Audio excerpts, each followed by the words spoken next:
Wow, I wonder why our online audience today is more than 3 times as big as it typically is. Something tells me a lot of people in the Olentangy School District are tuning in to get a little clarity on a memo sent by Orange High School Principal Monica Asher to her staff. We will delve into that here at the top of the second hour of the Bruce Hooley Show. Thanks for spreading the word about this memo that I got notified of last night about 9 o'clock. And in it, Monica Asher, who is in her second year at Orange, says that she's just reaching out to the staff because so many students are afraid in the aftermath of the presidential election, and that she, Monica Asher, is struggling with how to go on and how to lead. She doesn't give any evidence that any students are traumatized by this. I noted in my email to the communications specialists over the entire Olentangy district that Delaware County voted for Donald Trump by a 53% to 46% margin. I presume in the school realm, they would understand that that's a 7-point margin for Trump. And I get it. Education is more likely, probably, to vote for a Democrat than a Republican.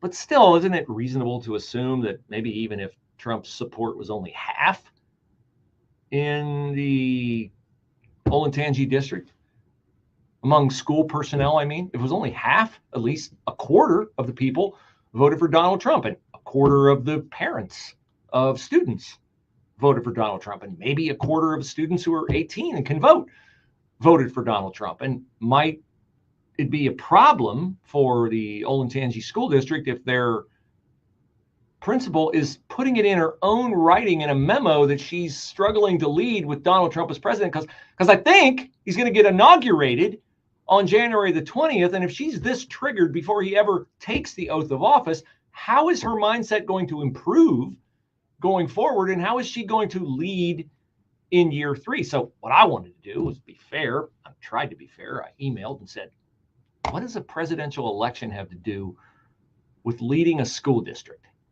What is the tie? What is the relationship? Because I don't see one. Like, I understand Donald Trump's going to dissolve the Department of Education. I watch his social media posts. He didn't say anything, unless he just posted it since 11, since I've been on the air. He didn't say anything about dissolving Olentangy Orange High School. He's going to dissolve the Department of Education. He's going to give it back to the states. I don't think there's anybody down at the State House that's going to target Monica Asher or the Olentangy Orange High School. I think you're safe, Monica. So I just wanted to know from the communications specialist at Olentangy, like, what does this have to do with her job? Now, speaking of her job, as I said, she's in her second year.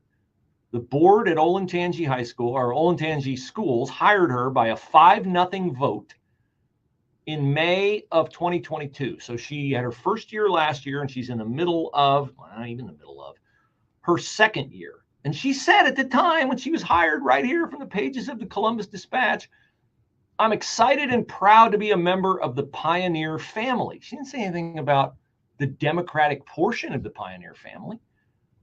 I was drawn to Orange High School not only because of its academic reputation, but also its strong sense of community. She didn't say like its strong Democratic leanings. I have been nothing short of impressed, in my experiences throughout the interview process further confirmed that Olentangy is an incredibly special place. Olentangy is an incredibly special place, not the people who believe like I do and vote like I do. So she didn't give us any indication there, which would have been the time to register in a job interview. Like, I've gone through many job interviews in my life, and if I have something I think the people who are going to hire me need to know, like, hey, you're hiring me in June, I go to Phoenix in December with my family, I'm going to have to be able to get that off.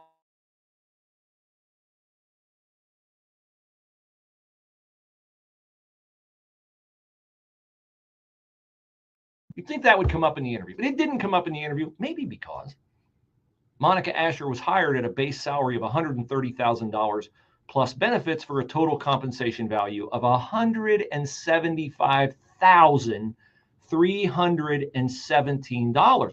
Now, she had credentials. She was named the 2022-2023 Principal of the Year by the Ohio Association of Secondary School Administrators.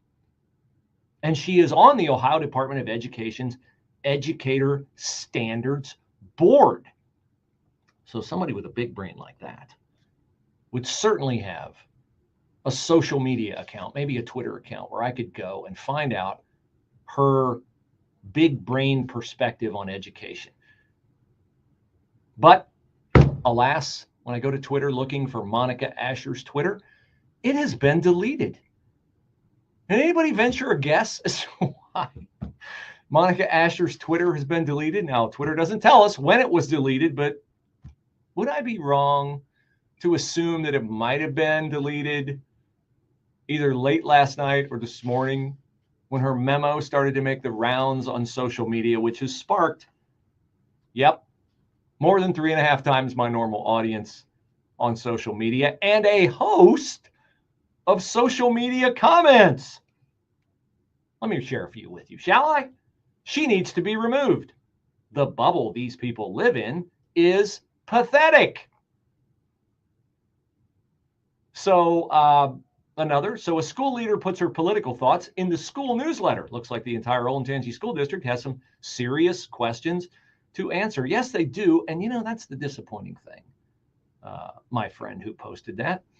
Because right there, as I noted in hour one on the Olentangy Schools website, on the communications page where Krista Davis and Christian Ross are the communications officers, they say right there on the page, we encourage parents and the public to engage with us and welcome your comments, suggestions, and ideas for providing information to our students, staff, and community. I don't think they mean that. Because I have reached out to Krista Davis and Christian Ross before on matters where they take someone in their district takes a decidedly political stance. And I just email them, hey, call them, won't come to the phone when I call, won't return a call when I leave a message, won't return an email today, just checked moments ago. So I'm left with no recourse other than to put this online and to let people react to it. Billy says she basically implied that the only people in the building with conservative views are some faculty, not a single student. Believe it or not, many young people are conservatives as well. Yes, they are. Another says, yikes, Olentangy has fallen off a cliff. Yes. This person, he didn't say person, but I'll say person. This person whose job depends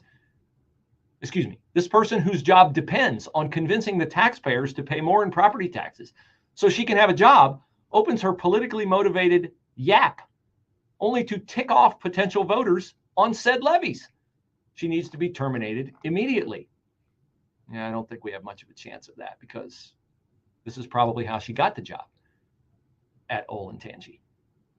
Another says, this is what happens when out-of-state activists pour millions of dollars into local school board campaigns. Yep. The NEA has clear rules about political behavior, but this child-hating indoctrinator clearly doesn't know how to read. No, she knows how to read. She obviously knows how to read. She knows how to write. She just doesn't know how to be all the things that they lecture you about for not being. Tolerant, diverse, open-minded, all those things. She doesn't know how to do that. Jake says there is a 100% chance that this memo was written after multiple bottles of wine. Well, she had a week to think about it, and still she sent it out. Now, I don't know exactly when she sent it out. I became aware of it last night. So we'll see whether we get a response. My guess is, given our online audience, the next meeting of the Olentangy Board of Education is going to be very, very, very interesting. Board President Brandon Lester, Board VP Kevin Dabercow, and the other members, Kevin O'Brien, Lizette Schreiber, and Dr. Libby Wallach. You can all expect a robust parental audience, or you can just do what you've done before, which is eliminate parental comments at your meeting and lock people out and not let them get inside. That's happened before and probably will happen again because you're going to have an angry group of people wanting to know why this high school principal is allowed to send out this memo. Now, I read the memo for you, the first paragraph of it, in hour number 1. But here's the first part again. I struggled this week to find the right words. I can't write a message that pretends like the election didn't happen, especially when so many of you are struggling with how to move forward. I know you're struggling with how to move forward with your students who are afraid, but also how to move forward with colleagues that don't share your views. I see pain, uncertainty, and division. I have to be honest. I am not entirely sure how to tell you how to move forward. What I can do is tell you that I am here and that my values changed. I grew up wanting to be someone who made a difference. Well, maybe you'll become a difference. Maybe you'll become an example to people who get fired.